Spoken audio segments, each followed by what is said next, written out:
Terbakarnya rumah hakim Pengadilan Negeri Medan Kamozaro masih menjadi misteri. Bahkan Mahkamah Agung angkat bicara perihal peristiwa ini. Apakah terbakarnya rumah Kamozaro ada kaitannya dengan perkara yang ditangani di Sumatera Utara? Kita akan membahasnya bersama dengan mantan hakim sekaligus pakar hukum pidana Asep Iwan Iriawan dan Direktur Fitra Sumut periode 2003-2012 Elvenda Ananda. Selamat sore Kang Asep, Bang Elvenda.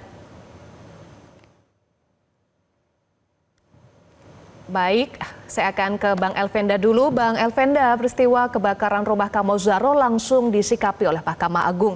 Apakah ini mengonfirmasi peristiwa itu bukan kebakaran biasa? Ya, kita memang tidak bisa langsung menuduh, tapi banyak pihak sudah mencoba membuat permintaan untuk supaya dilakukan penyelidikan terhadap kasus kebakaran ini. Nah, saya berharap memang hal ini diambil alih oleh Presiden untuk meningkatkan skala prioritas dari penyelidikan kasus ini.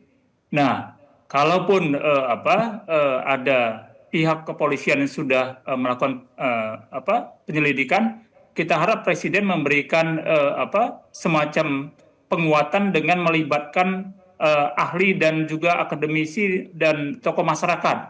Nah, kenapa kita minta melibatkan ahli yang profesional? Karena memang dalam kasus ini cukup banyak keganjilan sebenarnya. Nah, kita tahu ada banyak hal yang terjadi di dalam kasus ini. Nah, ada teror tadi yang telepon dan segala macam. Nah, kemudian kita tahu Hakim Kamozaro ini cukup tegas dalam menyikapi kasus ini.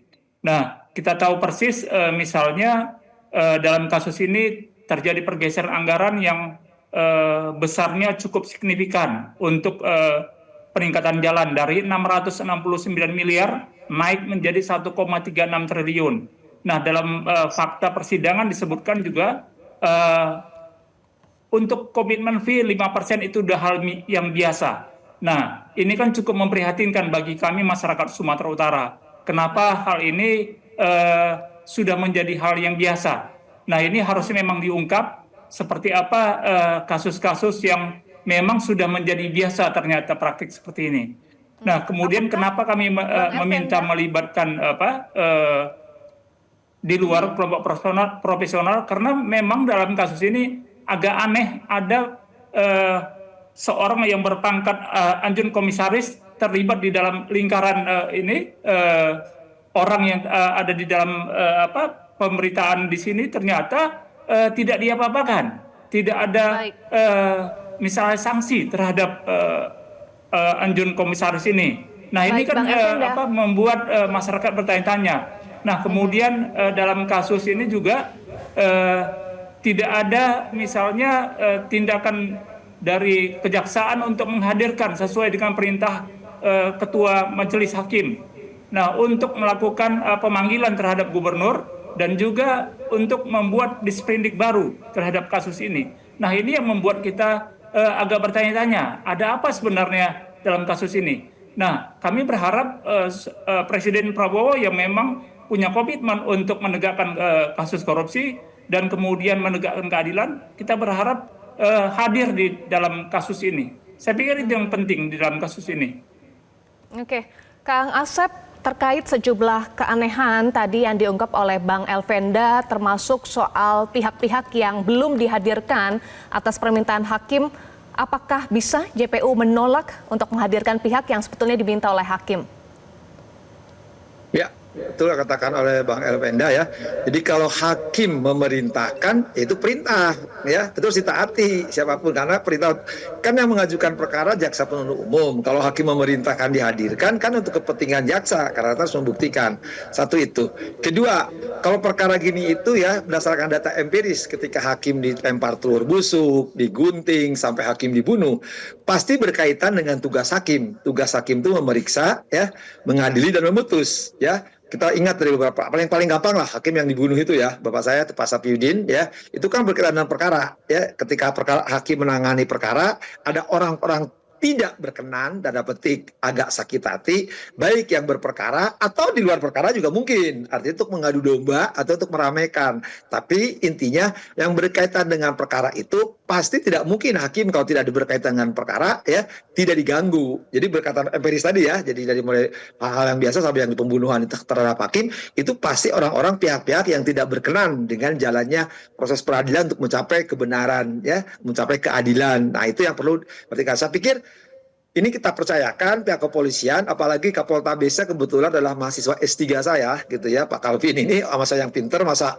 kasihanlah teman-teman saya jangan diteror lah sama pihak-pihak tertentu, masa ya saya percaya penuh kepada pihak kepolisian untuk membuka aib ini, karena peristiwa tadi dari melempar telur sampai pembunuhan juga terungkap, masa cuma bakar rumah seorang hakim ya. Pasti jejak digital, jejak forensik itu pasti ketahuan ya, pasti apalagi Kapolta Besa Calvin ini kan seorang mahasiswa yang pinter ya, bekas serser itu. Nah, kalau ini tidak dilakukan oleh kepolisian Medan, ya sungguh keterlaluan lah, masa pihak-pihak yang disebut oleh Mas Bang Elvenda tidak diperiksa. Artinya tidak mungkin hakim ini rumahnya tidak dibakar kalau tidak berkaitan dengan apa yang sedang ditangani. Ngapain yang membakar hakim yang dikenal tegas ini, tapi ternyata ada yang melakukan yang tindakan tidak terpuji alias pengecut ya. Jadi harus tidak lanjuti. Saya kira titik-titiknya udah gampang lah. Mas Calvin ini pengalaman di Barreskrim atau persis ya, kepintarannya seakademis maupun praktis sebagai serse. Tolong untuk dibuka peristiwa ini, dan saya kira tidak susah ya, setingkat Kapolta Bes Calvin ini ya, APH ini untuk membuka ya aib-aib yang menimpa aparat penegak hukum, terutama hakim yang sedang menjalankan tugas. Sekali lagi saya katakan, pasti saya beri mengatakan berkaitan dengan perkara yang sedang diperiksa, perkara yang sedang ramai atau perkara yang sebelumnya, atau yang paling gampang saya berani mengatakan ya perkara yang sedang menarik perhatian. Nah, bisa pihak tertentu, pihak-pihak lain, atau pihak-pihak yang memang ingin meramaikan. Tapi yang jelas jangan ganggulah junior-junior saya yang sedang menegakkan keadilan, tapi diganggu dengan cara-cara biadab maupun yang tidak beradab maupun tadi saya bilang pengecut.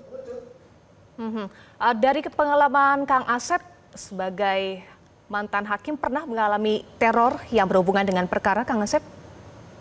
Ya, saya alhamdulillah walaupun pernah jatuhkan mati, jatuhkan berat-berat, baik di konglomerat maupun para ini, nggak ada yang berani sama saya, karena saya bogoto versi, berani ngancam saya mah hadapin. Kalau yang ngancam saya bilang, saya katakan kalau berani jangan main telepon, ayo ketemu. Tapi saya bersyukur alhamdulillah tidak pernah ada, sampai saya di luar pun tidak pernah ada. Berani jujur, boleh katakan teman-teman hakim yang sekarang memegang pimpinan APT DKI, Wakil Ketua Mahkamah Agung, Saudara Budi atau Pak Narto, sepengetahuan saya mereka hakim-hakim jujur ya, selama ini tidak ada. Karena kalau selama kita memang jalan lurus ya, kita nggak pernah takut oleh yang begituan, dan mereka juga takut karena apalagi sama ya saya gitu, saya orangnya kan sendiri, mulutnya kan bunyi gitu kan, apalagi ya zaman kita hukum mati bandar-bandar satu pun nggak ada, paling naruhnya ke pengadilan. Tapi kalau naruh pengadilan biasanya ya teleponnya kesikan saya, cuma saya tantang aja kalau berani jangan main telepon, datang ke pengadilan atau ketemu di lapangan.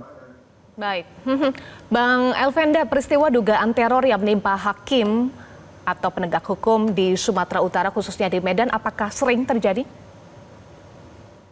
Ya, saya pikir kalau dalam kasus yang besar seperti ini memang tidak banyak ya. Nah, jadi apa yang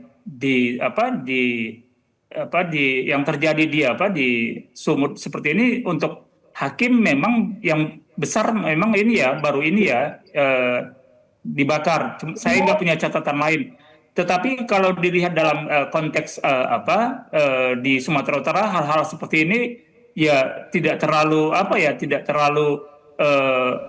katakanlah terlalu anarkis ya sebenarnya. Karena masih banyak lagi kasus-kasus yang sebenarnya kalau di Medan ini ada kasus-kasus yang lebih mengerikan sebenarnya. Ada kasus pemanahan dan semacam. Saya pikir ini yang menjadi perhatian harusnya dari Presiden Prabowo terhadap kasus korupsi yang sebenarnya menjadi komitmen dia untuk melakukan pemberantasan. Nah, kami juga sebenarnya cukup heran kenapa berhenti kasus ini hanya pada misalnya kepada penyuap hanya dituntut 3 tahun, nah kemudian 2,6 tahun. Nah, ini kan cukup janggal dengan kasus yang cukup besar seperti ini. Nah, di samping itu juga hanya berhenti di kepala dinas gitu kan. Nah, padahal kita tahu ada produk peraturan gubernur yang sampai 6 kali terjadi pergeseran dengan nilai cukup signifikan begitu. Nah, kemudian dengan waktu yang sangat fantastis, penayangan sore hari tendernya, kemudian malamnya sudah dapat pemenang gitu kan. Nah, ini kan aneh-aneh begini gitu kan. Nah, ini yang harusnya mendapat perhatian presiden, karena kelihatannya tidak begitu cukup menggigit proses persidangan yang sampai saat ini gitu, karena hanya 2 tahun dan 3 tahun dituntut. Baik, Kang Asep, kita belum tahu ya itu peristiwa yang terjadi baik telepon maupun kebakaran rumah belum terkonfirmasi betul teror atau bukan dan berhubungan dengan perkara atau tidak. Tetapi peristiwa ini berdampak psikologis pada Hakim Kamozaro. Sejauh mana kondisi ini akan mempengaruhi putusan hakim nantinya?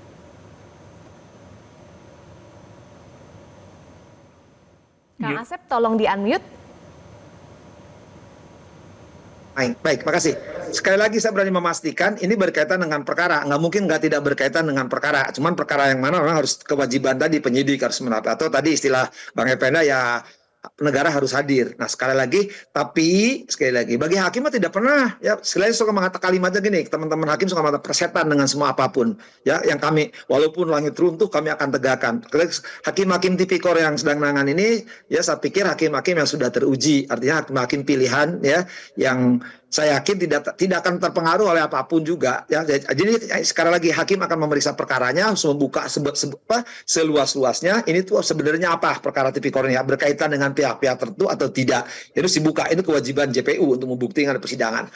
Kemudian juga pihak yang neror ini harus dibuka, nggak mungkin enggak kalau nggak dibuka. Karena saya tadi katakan gampang kok, ini nggak mungkin tiba-tiba pihak membakar. Pengalaman empiris tadi saya katakan tidak mungkin kalau orang tidak berkaitan dengan perkara, baik yang pihak-pihaknya maupun pihak lain yang akan meramaikan perkara itu sendiri gitu.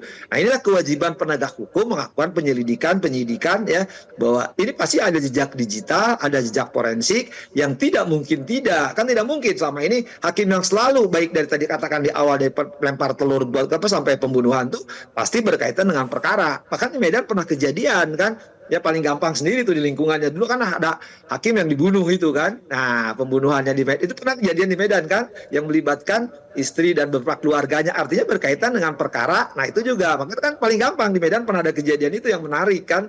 Nah, itu saya kira pembelajaran dari aparat penegak hukum yang bisa membuka itu yang menyangkut keluarganya, kalau tidak istrinya kan. Nah, masa ini tidak gitu kan. Apalagi kalau ini menyangkut ya perkara menarik perhatian. Kalau menarik perhatiannya tidak dibuka, pasti ada sesuatu yang ditutupi. Ya, makanya saya bilang bagi hakim, saya yakin tidak akan pengaruh ya. Pasti dia, kalau dia salah pasti katakan salah, ya benar pasti katakan benar. Jadi hakim tidak akan pernah takut oleh teror-teror gitu. Kalau hakim takut sama teror jangan jadi hakim ya. Hakim garis saja berani, masa hakim beneran takut? Enggak, saya percaya persis tidak akan takut kok hakimnya. Saya percaya persis siapa Wahuru. Hakim tidak takut dengan teror dan tidak mempengaruhi putusan hakim nantinya ya. Terima kasih Kang Asep dan Bang Elvenda sudah bergabung bersama kami di Prime Time News.